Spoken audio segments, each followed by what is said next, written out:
भूत प्रेत, रूहानी ताकतें, पारलौकिक शक्तियाँ। अगर आपके मस्तिष्क में भी इन चीज़ों के बारे में बार बार ख्याल आते हैं तो आज मैं आपको कई सौ सालों से एक किले में दफन एक ऐसी पारलौकिक शक्ति के बारे में बताने जा रहा हूँ जिसके बारे में सुनकर आपके रोंगटे खड़े हो जाएंगे। आप सोचने पर मजबूर हो जाएंगे कि क्या वाकई में ऐसा कुछ भी हो सकता है। और इस वीडियो के आखिर में मैं आपको एक ऐसे जाने माने व्यक्ति के बारे में बताऊंगा जिसकी मौत का कारण इन्हीं बुरी शक्तियों को माना गया है। आप वीडियो को आखिर तक जरूर देखिएगा। नमस्कार, मैं हूँ राज सोनी और आप देख रहे हैं देखो राजस्थान। वीडियो को लाइक और चैनल को सब्सक्राइब करने के साथ कमेंट बॉक्स में अपने गाँव या शहर का नाम जरूर लिखते जाइएगा।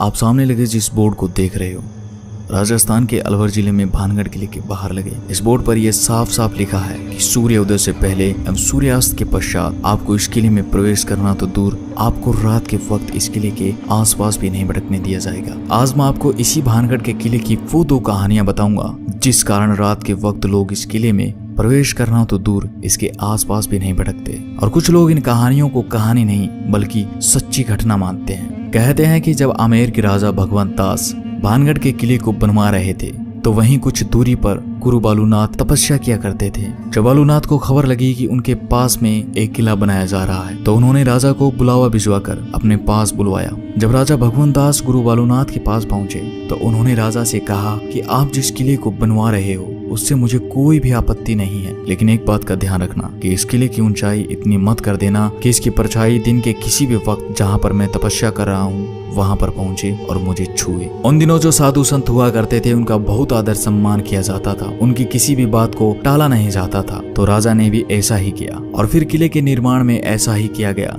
किले के किसी भी भाग की ऊंचाई इतनी नहीं रखी गई जिससे कि किले की परछाई गुरु तक पहुंच सके। इस बात का ख्याल अगली 2 पीढ़ियों तक तो रखा गया, लेकिन उसके बाद जब तीसरी पीढ़ी ने भानगढ़ की गद्दी संभाली तो उन्होंने इस बात को गंभीर न लेते हुए गुरु बालूनाथ की चेतावनी को अनसुना कर दिया और उन्होंने कुछ स्थानों का पुनः निर्माण करवा के किले को और ऊंचा करवा दिया। और आखिर किले की परछाई गुरु बालूनाथ तक पहुंच जाती है। और जब यह परछाई बालूनाथ की तपस्या वाले स्थान पर पहुंची तो बालूनाथ को इतना गुस्सा आया कि उन्होंने ये श्राप दे दिया कि भानगढ़ तबाह हो जाएगा। और उसी दिन के बाद भानगढ़ पर दुखों का पहाड़ टूट पड़ता है। और यह भी कहा जाता है कि 1783 में जो भयंकर अकाल आया था जिसमें मरने वालों का आंकड़ा करोड़ों में था, वो अकाल गुरु बालूनाथ के श्राप की वजह से आया था। और आज तक यहाँ पर इस श्राप का असर देखने को मिलता है, जिस कारण से लोग इस किले में रहना तो दूर, इसके आसपास भी नहीं भटकना चाहते। लेकिन दूसरी कहानी उस राजकुमारी की कहानी है जिस पर लोगों को सबसे ज्यादा विश्वास है। और इस खौफनाक कहानी के कारण ही लोग इस किले को भूतहा शैतानी किला कहते हैं। जब ये किला खुशहाल था तब यहाँ पर एक राजकुमारी रहा करती थी जिसका नाम था रत्नावती। राजकुमारी रत्नावती बेहद खूबसूरत थी। राजकुमारी की खूबसूरती के चर्चे दूर दूर तक फैले हुए थे। इस कारण हर दिन अलग अलग राजाओं के शादी के संदेश राजकुमारी के पास आया करते थे। लेकिन इन राजाओं के अलावा एक और शख्स था जिसकी नजर थी राजकुमारी रत्नावती पर। उसका नाम था सिंधिया, जो एक तांत्रिक था। एक दिन जब सिंधिया तांत्रिक ने राजकुमारी को देखा तब से सिंधिया तांत्रिक राजकुमारी के लिए पागल सा हो जाता है। सिंधिया तांत्रिक राजकुमारी को पाना चाहता था, लेकिन सिंधिया तांत्रिक जानता था कि वो सीधे तरीके से राजकुमारी को नहीं पा सकता था, क्योंकि कहाँ शमशान में रहने वाला सिंधिया और कहाँ महलों में रहने वाली राजकुमारी रत्नावती। तो सिंधिया तांत्रिक ने राजकुमारी को पाने के लिए एक ऐसा तरीका अपनाया जिसने उस क्षेत्र का नाश कर दिया। भानगढ़ के इस किले में उन दिनों बाजार लगता था। तो एक दिन राजकुमारी की दासी इसी बाजार में राजकुमारी के लिए तेल लेने आई। बस सिंधिया तांत्रिक को इसी दिन का इंतजार था। जब वह दासी तेल खरीद कर वापस जाने लगी तो तांत्रिक ने उसे रोक लिया। सिंधिया तंत्र विद्या में इतना माहिर था कि उसने उस तेल पर वशीकरण का मंत्र फूंक दिया ताकि वो राजकुमारी को पा सके। दासी तेल लेकर राजकुमारी के पास पहुंच जाती है, लेकिन राजकुमारी भी इस विद्या का ज्ञान रखती थी। उसने जैसे ही तेल को देखा वैसे ही उसे शक हो गया कि इस पर किसी ने तंत्र मंत्र किया है। फिर राजकुमारी ने अपनी दासी से पूछा कि तुम्हें बाजार में कौन मिला था। तब दासी ने बताया कि उसे सिंधिया तांत्रिक मिला था। तब सिंधिया तांत्रिक नाम सुनते ही रानी को सब कुछ समझ में आ जाता है। उसे समझ आ गया था कि मामला क्या है। राजकुमारी ने वो शीशी किले के ऊपर पड़े एक बड़े पत्थर पर दे मारी और सारा तेल उस पत्थर पर बिखर गया। ये कहा जाता है कि तांत्रिक ने उस तेल पर ऐसा जादू किया जिससे अगर कोई उस तेल को लगाता तो वह उसके वश में हो जाता और खुद ब खुद उसके पास आ जाता।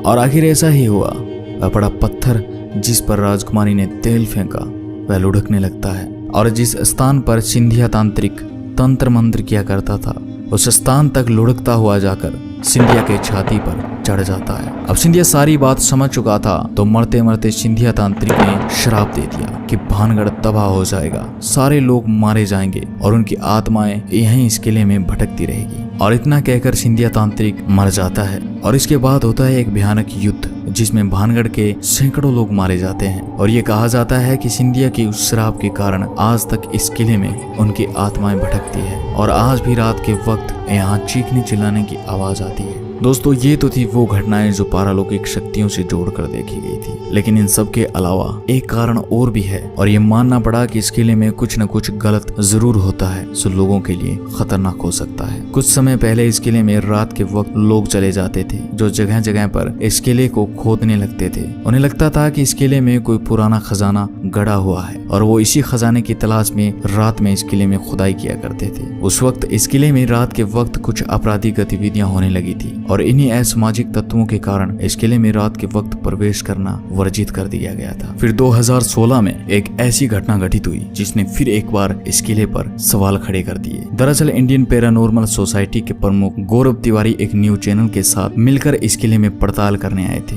गौरव तिवारी ने ऐसी पारालौकिक शक्तियों पर पूरी रिसर्च कर रखी थी। वो भी जानना चाहते थे कि क्या वाकई में इस जगह पर कोई पैरानॉर्मल एक्टिविटी होती है, क्या इस जगह पर कोई भूत प्रेत है या ये लोगों का वहम है। लेकिन इस किले में पड़ताल करने के बाद कुछ समय के बाद 7 जुलाई 2016 को उनके अपने घर में बड़े ही रहस्यमय तरीके से मौत हो जाती है और इस मौत का कारण कई न्यूज चैनल्स ने इन्हीं शैतानी ताकतों को माना। तो दोस्तों ये थी इस भूतहा किले की कहानियां। मैं इस वीडियो में बताई गई कहानियों की सत्यता का प्रमाण तो नहीं देता, लेकिन कुछ न कुछ तो रहस्य जरूर है जिस कारण भारत सरकार को भी इस किले के बाहर ये बोर्ड लगाना पड़ा। वीडियो को लाइक और चैनल को सब्सक्राइब करने के साथ कमेंट बॉक्स में जरूर बताइए आपको ये वीडियो कैसा लगा। मिलता हूँ अगली एक नई वीडियो के साथ, तब तक के लिए अपना ख्याल रखिएगा। धन्यवाद।